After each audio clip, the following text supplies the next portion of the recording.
false police reports. Court come to order. All rise. Have a seat, please. Kevin approaches the bench. Case 2143, Simpsons versus McGowan Jr. Thank you. You're welcome. Ms. Simpson, you lived with Mr. McGowan for, looks like 7 years is what you said. Yes, ma'am. It was off and on. What do you mean off and on? Well, I had another residence as well. Okay. And It's going to get more complicated, I see, than less complicated. You lived off and on, according to you, with the defendant's brother, who is now deceased. Yes. It is your claim at one point in your papers that you and the defendant's brother were married. yes, ma'am.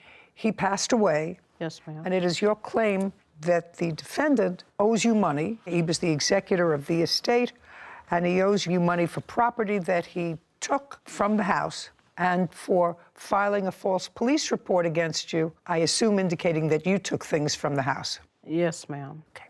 Mr. McGowan says that you and his brother were never married, while he indicates in his papers there might have been some sort of ceremony of marriage.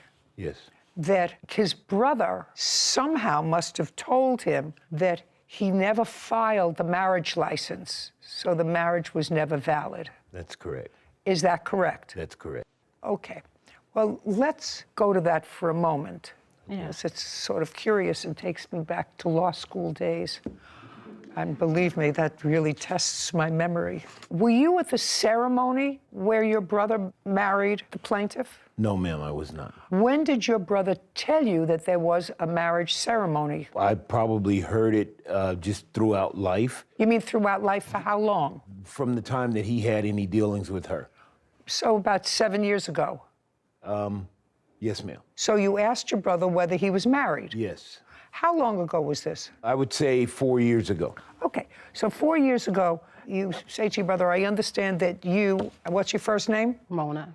Mona got married. Well, so he gave me an insurance document, and I was like, wow, what's going on? What about all this? He gave you an insurance document that said what? From the VA indicating that I was going to be the person that gets the money upon if he demise. If he died, right, and you had a VA insurance policy. Yes, ma'am. With you as the beneficiary. Yes, ma'am. Okay, and so he showed you the insurance policy. Well, he sent it to me in the mail. Okay, or email or electronic, and so I said, wow, what's